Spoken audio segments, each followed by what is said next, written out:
Hi, everyone, and welcome to Signature West Podcast. I'm your host, Sam West from Palm Springs, California. My guests today is Craig Scott and Ubaldo Boydo. They have taken on a challenge and stepped up uh, to the plate like no one else in the Coachella Valley, uh, as far as I know, dare to do.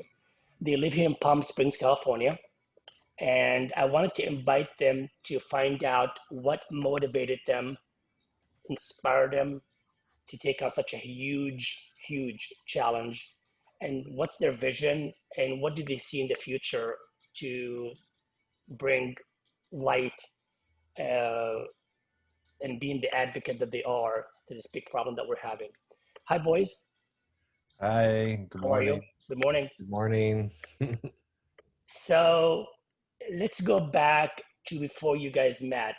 Uh, which you met in 2015. How did you guys meet? Online. That was Craig. This is Ubaldo. We met online, and Craig was living in Palm Springs. I was living in Los Angeles. We're making this commute for a year, and then we moved into Los Angeles together, into a home in Los Angeles together. And we Okay. moved back out here last year. So in 2015, you both were living in Los Angeles.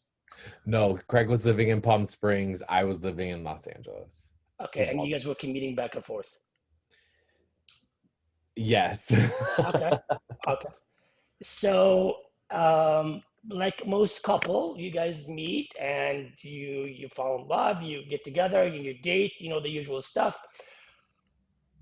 At what point did you guys, well, let's go back to 2000, between 2015 and 2019, because there's an event that took place with Craig in 2019 that I want to get to. But between 2015 and 2019, that's 4 years of dating, maybe moving together, whatever you guys did.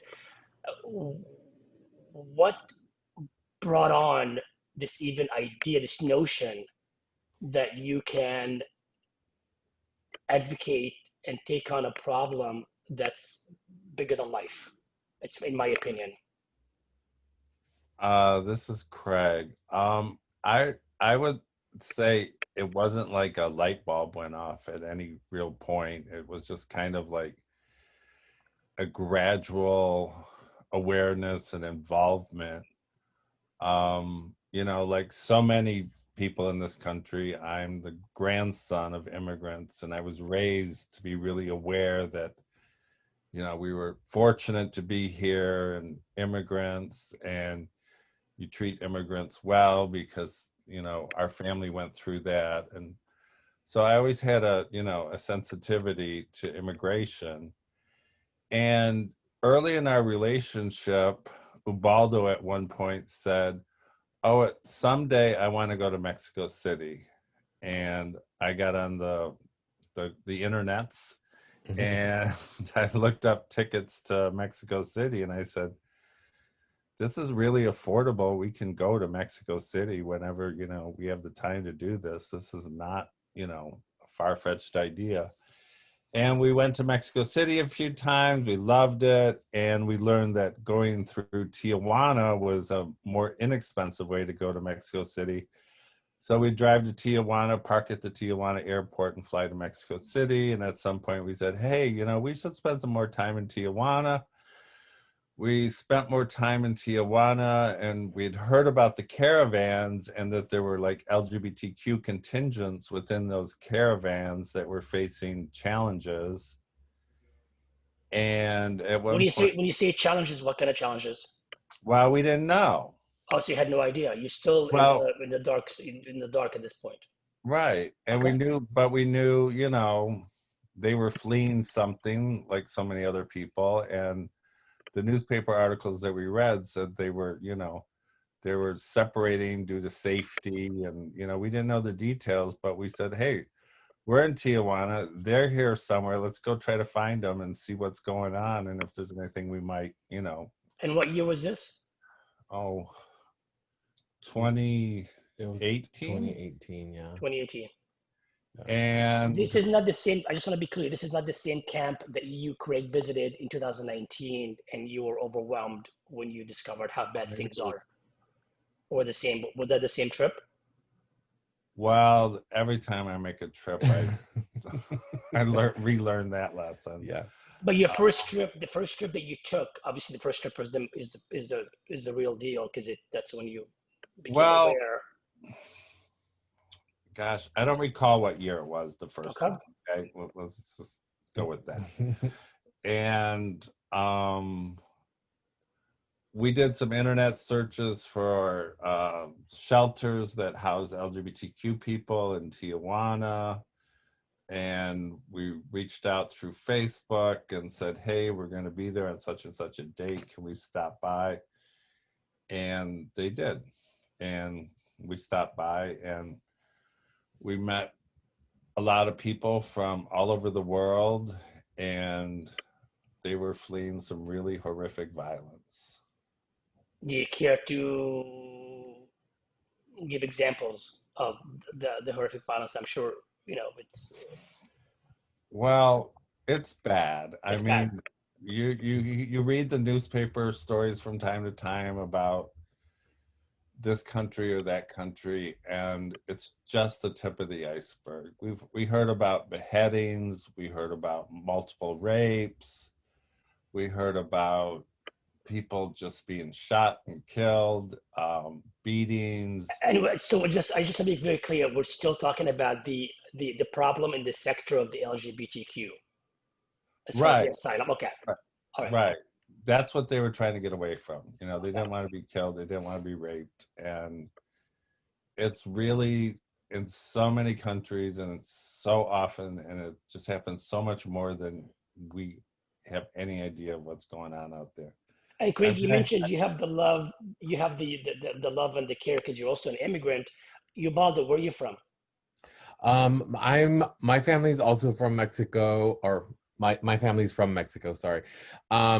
I'm a first generation born US citizen. My parents are both immigrants, my grandparents are immigrants.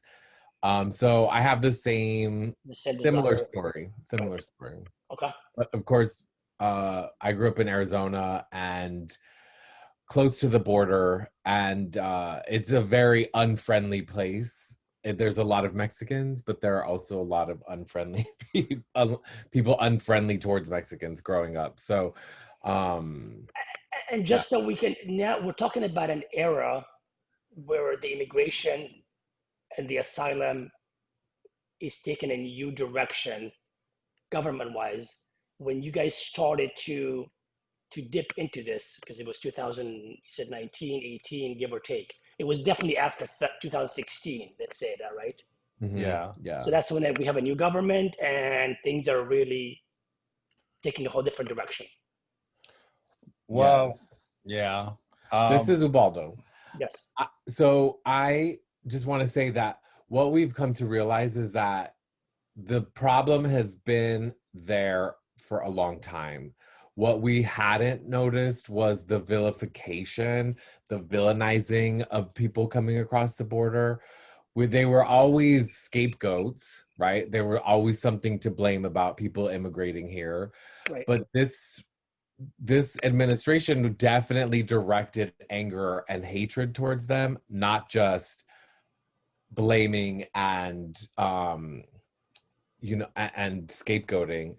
So that's the difference that we've seen, and we see it coming in policy now. We see it coming through in lots of other sort of aggressive ways. And now you dare to step up and say, I'm going to do something about this, so to speak. So what's the next move, you guys? I know at some point you've turned your sofa, in your home, to a safe haven for the seekers to stay while they find the process. And I want to just clarify before that there's other ways for people to help. It's a process. So when you discovered the maddening way things are going, then what did you want to do? So from there, we really wanted to So when we found out this was a problem, right? And what we realized how people were crossing and what was happening after they were crossing, what were the modes that people could help, right? And the biggest thing that we came to realize is that what people need are people on this side, citizens, to sponsor somebody, which means basically host them through their legal process Right. and help shelter them, and help them with their with just Basic living, basic And, needs. yeah, and Yeah. I want to stress on that point, the LGBTQ people going through this asylum process, their needs are somewhat unique because straight people usually have a family member, a distant cousin, an uncle, somebody who has been in the country, and they can be the landing spot for them when the Right. straight person crosses. But LGBTQ people almost always are fleeing their family also. To begin with. And I also want to add to that is we're the word flee. We're always, like you said, we're always fleeing, and not just fleeing the country. We're fleeing the system, the family itself. Right. Right. Like I did, like I think most of us did. So you're just not Yeah. fleeing the system. You're fleeing your home because Yeah. obviously your home is not suitable. I fled my community and my family in Michigan. I did in Los Angeles. Yes. Yes. And in some ways it's very, very similar. Right. The violence that level of violence that these people face was not there, but there were many other problems. But So now you have a system that your people can sponsor the seekers and help them out. And let's talk about that for a minute. What does that look like, and how do people become a sponsor, and how do you find people to sponsor? finding people to sponsor is always a challenge. Becoming a sponsor is really not um, difficult, but it's a commitment. It's a real commitment to house somebody and to take care of somebody who's cannot legally work usually, and to see to it that they get to their court appointments. They might need medical care from time to time, clothing and stuff like that. But to actually become a sponsor, there's just a couple things that the system requires, and you need to first write a 2-3 paragraph letter that says you're willing to house and care for the person, and that you're going to do your best to see to it that they get to their immigration court appointments and their check-in things, and that they meet the requirements with ICE. And how do That, people, if I want to be a sponsor, how do I become, who do I reach out to? well, we've got a list of people needing sponsors. We'd be happy to. We're part of the group. We're co-founders of the group here in Coachella Valley, Desert Support for Asylum Seekers, and we're on Facebook. And if anyone wants to contact us, that's probably the best way. So for the listeners, if they want to help out, if they want to become a sponsor, they can reach you through Desert Support for Asylum Seekers. Okay. And so to become a sponsor, you need to write that letter that says you're going to take care of the person and get them to court. You also need to show proof of residency, and that's like a photocopy of a utility bill. We all have many of those. Proof of citizenship or long-term permanent resident, and that's like just a photocopy of a passport or a birth certificate or your card that shows you're a permanent resident. And I think that's... And tax returns. Oh yeah, proof of financial that you're financially able to take care of someone. Right. Now that people always want to know, well, if I make this much, is it enough? If I do this, is that enough? And the question is, it's always at the discretion of the situation. Some judges require like a $30,000 annual income or more. We've seen people released with just bank statements that show there are a few $100s in the bank account. Some people have been released with no proof at all because they just wanted them out for whatever reason. So there's no like hard and fixed rules, because the one thing that this process every step of the way, everyone has so much discretion and power to say yes or no to anything.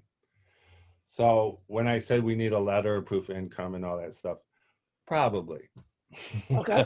So let's talk about your couch for a minute, which what really got me going to begin with. Yeah, I'm sorry to make that the focal point.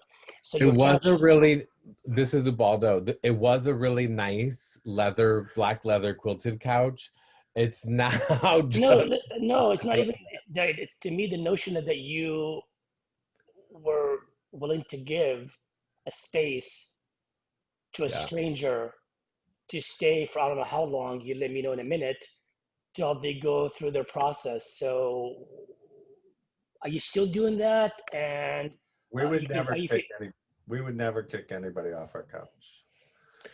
So this is Ubaldo. So, you know, the way, much like how we got involved and how we sort of proceeded in this, it didn't happen like, you know, it wasn't a plan, there wasn't a strategy, there was never a conversation. right. Craig got a call from somebody we were working with in San Diego. And, you know, this is 2019. We'd already moved to Palm Springs. We have a 1-bedroom apartment off of Vista Chino and Indian Canyon. And, you know, it's a small place. Well, anyway, Craig got a call from somebody in San Diego saying, hey, I have this person that needs some time to just like 2 weeks until we find this other housing for him. So she told us he's this gay man from Honduras, and we said, great. We went and picked him up in San Diego. He stayed with us for six to 7 months. Wow. Yes. Wow. November to May. Yeah. I thought you were going to say 6 to 7 weeks. Wow. Yeah, no. And and with him, it was slightly different because he'd already won he didn't win asylum, but he'd won his case and was able to stay in the country. Well, isn't it the same thing or no? They're not the same thing. Oh, dear God. Okay. All right. I'm not going to, that's good. Yeah, we don't have to go into that because those are details that we could talk about at another point. But yeah, they're not waiting for the work papers. You have another project that I want to, which I think is even, to me, is very intriguing. The actual housing, I think you call it the LGBTQ migrant home. Correct. And I think that's a great idea, by the way. It's like a long term. Where are you with that? What is that? And when do you see that happening? What help do you need with that? Yeah, so the house, we're calling it the house. It's really nondescript, but let me interrupt. We're taking the sofa concept and we're expanding it. So we can house one person right now. We've been doing that for a year, different people for different periods of time. And so, Ubaldo. Yeah, so the house is basically what we're doing now, bigger, expanded. Right. So the project is sort of to, at this point, what we're looking for is funding. And really what we want to do is like give people a room, some privacy, and also like let us have some privacy while we do this work. And it's really become this circumstance of like we can't walk away, we can't say no. You're too much in now. You're way too invested. Exactly. And the truth is we have this list of people that are waiting for our support. Right. And how could you walk away? Exactly. So where are you with the home? Like, have you started? Is somebody been coming in? Or are you looking for more sponsors? Or where are you with that? So we're always looking for sponsors still, because we know that we'll never be able to the house will be full all the time. We know that. And so we're always looking for sponsors. That's never going to change.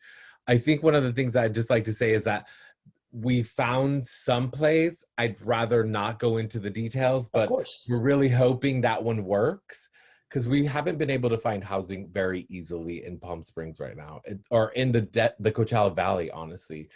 With the eviction moratoriums and all of that, we're seeing people not moving, and housing is just, getting more expensive and harder to get into. So it's becoming closer and closer to for your goal, is what you're saying. Yes, but Okay, that's good news. we're like, it's there. We're thinking January.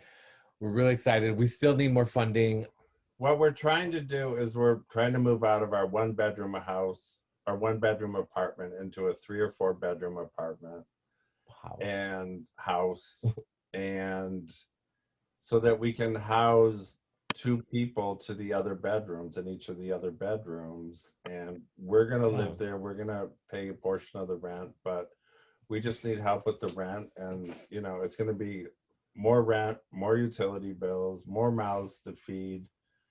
And So I'm gonna ask the bigger question here. So you guys are all the way in, and it sounds like the cause is becoming bigger and bigger from that little trip to Tijuana that you Yes. stumbled on to now a 3-4 bedroom house.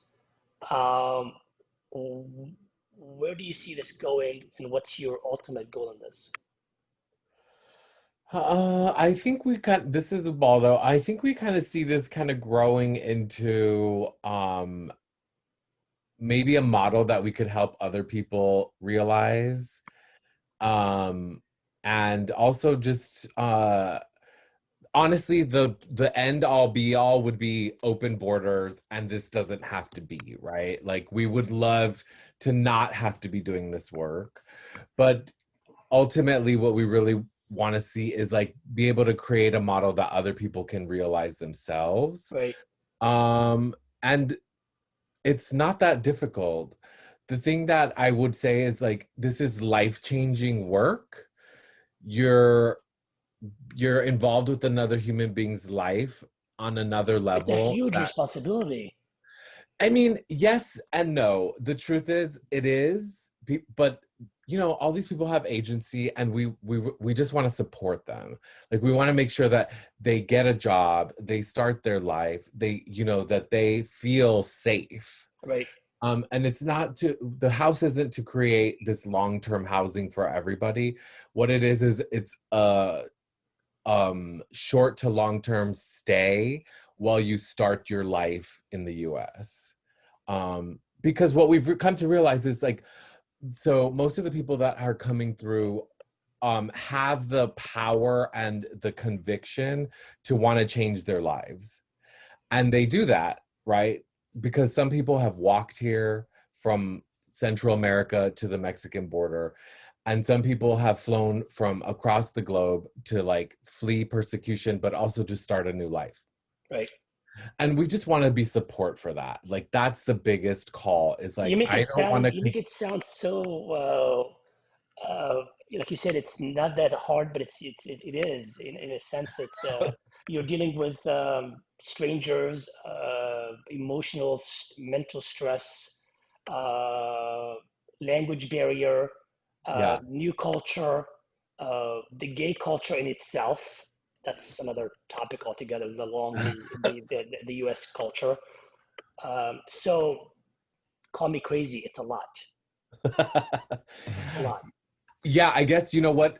Because it is a slow burn, maybe I haven't realized that I'm cooking on the pot right Yes, now. yeah. I am overwhelmed. I'm not even in it. Yeah, exactly. But I But guess hats off to you guys.